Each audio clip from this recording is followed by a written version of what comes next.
Senin buraya gidecek. Kaç dakikası var? 4 dakikası mı?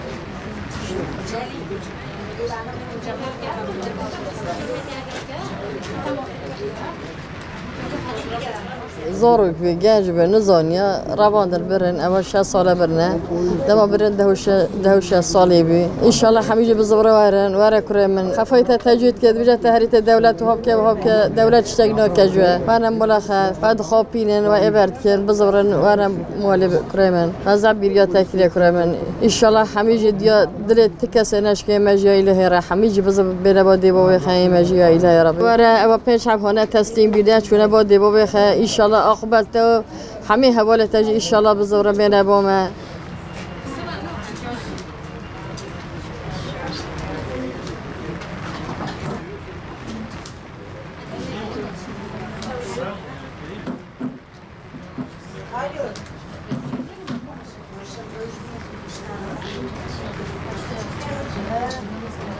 ...2015'te benim oğlumu İstanbul'dan götürdüler Kobani'ye. 155. gündür biz buradayız. Bütün aileler beraber nöbet bekliyoruz. Bugün bir aile geldi. Sanki benim kendi çocuğum gelmiş gibi oldu. O ailenin gözü aydın. Ben çok sevindim. Bir ailenin daha çocuğu geldi. Yani ben çok sevindim. Bütün çadırdaki anne babalar da sevindiler. Darısı bizim çocukların başına. Burada ne kadar aile varsa Rabbimden diliyorum. İnşallah herkesin ailesi de sağ selamet gelir. İnşallah gün olur ADP'de tek bir kişi kalmayacak.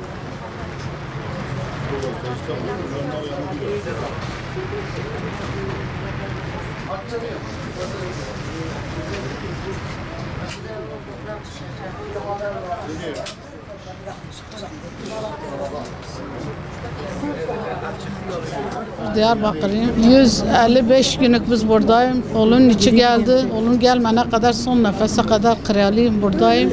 Oğlumu sesleniyor. Oğlum hiç kimse seni kandırmasın. Bugün yine bir aile sevindirmiş. Yine hayli haber getirmiş. Çocuğunu aileye teslim etti. Mutlu oldu. Darısı bizim başına. İnşallah biz de mutlu olacağız. Oğlum sen de gelse kurban olayım sana. Sen de bizi mutlu et.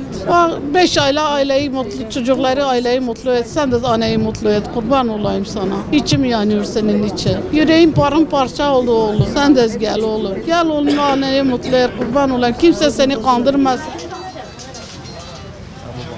Alo.